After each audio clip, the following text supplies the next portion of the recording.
Halo semua, perkenalkan nama aku Dewi Puspitasari dari Kimia 19A Universitas Negeri Semarang dengan NIM 4311419011. Today, I wanted to explain about surface phenomena.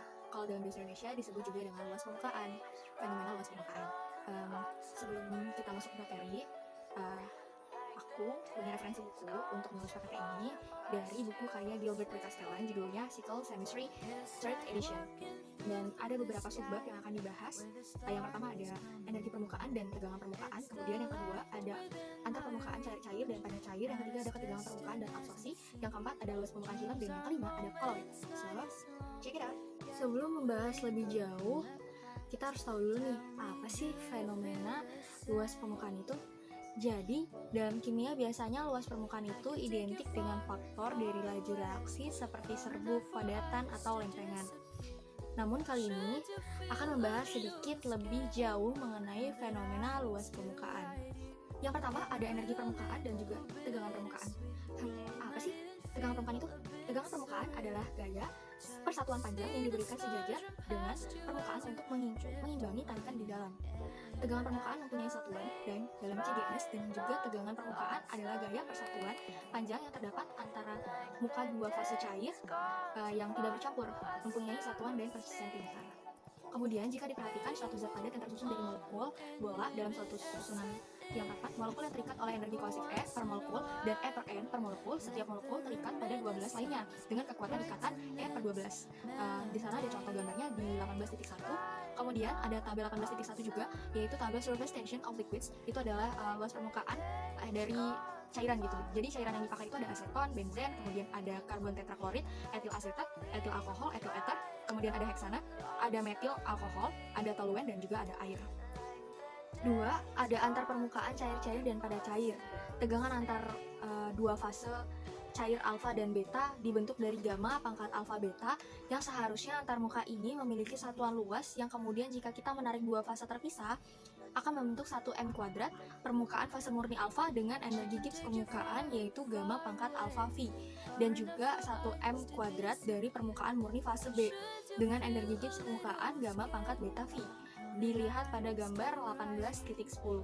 Kemudian di sana juga ada tabel tentang interfacial tension between water. Jadi itu antar muka dengan air dan juga cairan. Ketiga, ada ketegangan permukaan dan absorpsi. Sebelum masuk ke sana, absorpsi sendiri ini adalah suatu proses yang terjadi ketika suatu fluida, cairan maupun gas terikat kepada suatu padatan atau cairan dan akhirnya membentuk suatu lapisan tipis atau film pada permukaan. Nah, dalam ketegangan permukaan sendiri ada fase dan juga tipe dan contoh antarmukanya. Untuk fasenya itu ada gas-gas dengan tipe dan contoh antarmuka, tidak ada kemungkinan antarmukanya. Kemudian gas cair, permukaannya cair, air yang berada di atmosfer. Kemudian ada gas padatan, permukaannya padat, bagian atas meja. Kemudian cairan-cairan, antarmuka cairan-cairan, emulsi. Kemudian cairan padatan, antarmuka cairan padat menjadi suspensi, dan juga padatan-padatan antarmuka padatan-padatan partikel sebuk yang sering mendekat. Yang keempat ada luas permukaan film, di mana zat-zat tertentu yang tidak larut akan menyebar pada permukaan cairan seperti air hingga membentuk lapisan molekuler. Contoh klasiknya ada asam lemak rantai panjang, kemudian ada asam stearat dan asam oleat. Gugus fungsi COOH di salah satu ujung molekul tertarik kuat ke air, dan rantai hidrokarbon yang panjang bersifat hidrofobik. Kemudian ada contoh yaitu sebuah nampan dangkal atau nampan langmuir diisi penuh dengan air pada gambar 1813, di mana film disebar di antara pelampung dan juga penghalang dengan menambahkan setetes larutan encer asam stearat dalam benzena. Kemudian benzena menguap meninggalkan asam stearat di permukaan. Pelampung dipasang secara kaku pada bangunan atas yang memungkinkan setiap gaya lateral yang ditunjukkan oleh panah diukur dengan menggunakan kawat pentir. Dan contoh lainnya yaitu dengan memindahkan penghalang kita dapat memvariasikan area yang membatasi film. Jika luasnya diperkecil, gaya pada penghalang praktis 0 mencapai daerah kritis, di mana gaya tarik dengan cepat pada gambar 1814A, nilai daerah kritis yang diekstrapolasi adalah 0,205 nm per molekul. Ini adalah area di mana film menjadi padat. Dalam keadaan ini, molekul-molekul dalam film memiliki kepala kutub yang menempel pada permukaan dan ekor hidrokarbon memanjang ke atas. Oleh karena itu, luas penampang molekul adalah 0,205 nm kuadrat. Yang terakhir ada koloid. Jadi kita sebelumnya udah pernah belajar di SMA apa sih koloid itu. Nah, koloid adalah campuran yang mempunyai sifat larutan dan suspensi, mempunyai sifat-sifat yang khas dan berbeda dengan sifat larutan ataupun suspensi. Dispersi koloid secara tradisional adalah sebagai suspensi partikel kecil dalam media kontinu. Nah, koloid sendiri mempunyai dua subdivisi klasik sistem koloid, yaitu yang pertama ada liofil atau koloid yang menyukai pelarut yang akan menjadi gel, dan juga yang kedua ada liofobik atau koloid yang tidak menyukai pelarut atau takut pada pelarut yang nantinya akan menjadi sol. Yang pertama ada koloid liofolik. Jadi liofolik sendiri terdiri dari dua kata, lio dan fil, yang artinya lio itu cairan dan fil itu artinya senang. Molekul polimer dari satu jenis larutan terdiri atas dispersi molekul tunggal. Stabilitasnya dari konsekuensi dari interaksi pelarut dan zat terlarut. Jika cairannya berupa air disebutnya sebagai hidrofil.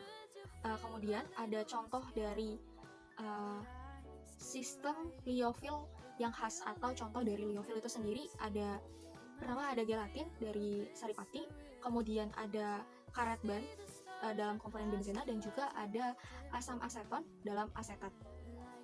Asam asetat dalam aseton. Jadi kalau liofolik ini setahu saya yang saya baca adalah yang mengandung protein yang lumayan banyak gitu. Kemudian ada koloid liofibik, liofibik atau liofobik. Lio sendiri artinya cairan dan fob itu artinya takut. Jadi bisa disimpulkan bahwa liofobik ini takut pada cairan gitu. Kemudian kumpulan molekul kecil di mana molekul tidak ditentukan seperti AgL terdiri dari sejumlah unit formula. Dispersi liofibik dapat dibuat dengan cara menggiling padatan dengan media pendispersian dalam gilingan koloid. Kemudian jika cairan berupa air disebut sebagai hidrofob. Sistem liofibik yang khas itu atau contohnya ada susu, mayonnaise, dan juga sol belerang.